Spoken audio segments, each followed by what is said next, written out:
ইরানের সর্বোচ্চ ধর্মীয় নেতা আয়াতুল্লাহ খামেনির উত্তরসূরি মনে করা হতো প্রেসিডেন্ট ইব্রাহিম রইসিকে। ফলে হেলিকপ্টার বিধ্বস্ত হয়ে তার মৃত্যুকে দেখা হচ্ছে ইরানের জন্য বড় এক ধাক্কা হিসেবে। ক্ষমতায় আসার পর থেকেই ঘরে বাইরে নানামুখী চাপে পড়েন রইসি। পোশাকের স্বাধীনতার দাবিতে আন্দোলন, গাজা ইসরায়েলি অভিযানের মতো কঠিন পরিস্থিতিও সামাল দিতে হয় তাকে। পাল্টাপাল্টি ক্ষেপণাস্ত্র হামলাকে কেন্দ্র করে ইরান ইসরায়েলের যুদ্ধের শঙ্কাও দেখা দেয় রইসির শাসনামলেই। 6000 mAh battery, one and only Power Master, NextG N73.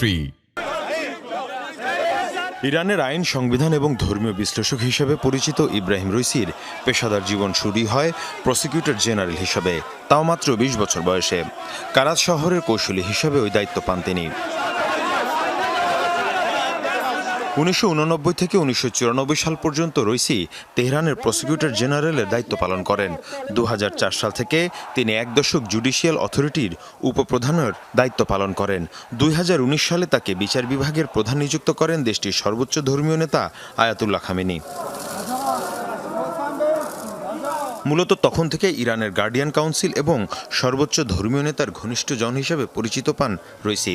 পরবর্তীতে ৮৮ সদস্যের বিশেষজ্ঞ সভার ডেপুটি চেয়ারম্যান নির্বাচিত হন তিনি।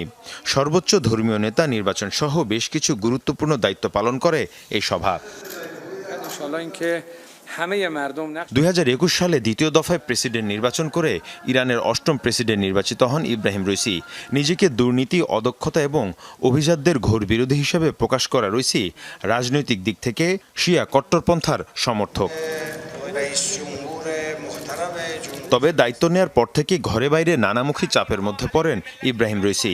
নতুন করে একের পর এক নিষেধাজ্ঞা আসতে থাকে যুক্তরাষ্ট্র সহ পশ্চিমা দেশগুলোর পক্ষ থেকে। ফলে চরম অর্থনৈতিক সংকটের মুখে দেশটিতে বিক্ষোভ হয় দফায় দফায়। ২০২২ সালে ইরানি তরুণী মাহসা আমিনের মৃত্যুকে কেন্দ্র করে পোশাকের স্বাধীনতা ইস্যুতে দেশজুড়ে বিক্ষোভ হয়, যাতে প্রাণ যায় ৫৫০-র বেশি মানুষের।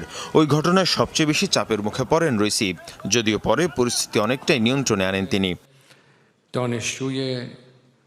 ৭ অক্টোবর ইসরায়েলি ভূখণ্ডে হামলার পেছনে রইসি প্রশাসনের ভূমিকাকে দায়ী করে আসছে তেল আবিব। ইরান ইসরায়েল ক্ষেপণাস্ত্র হামলাকে কেন্দ্র করে যুদ্ধ পরিস্থিতিও কৌশলী হাতে সামলেছেন ইব্রাহিম রইসি।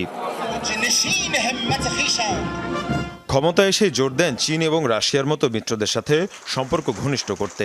বিশেষ করে রাশিয়া ইউক্রেন যুদ্ধে মস্কোকে ড্রোন সহ বিভিন্ন ধরনের সমরাস্ত্রের সরবরাহের উদ্যোগ নেওয়া হয় রইসি প্রশাসনের উদ্যোগে। মীর মুশফিকা হাসান, যমুনা নিউজ।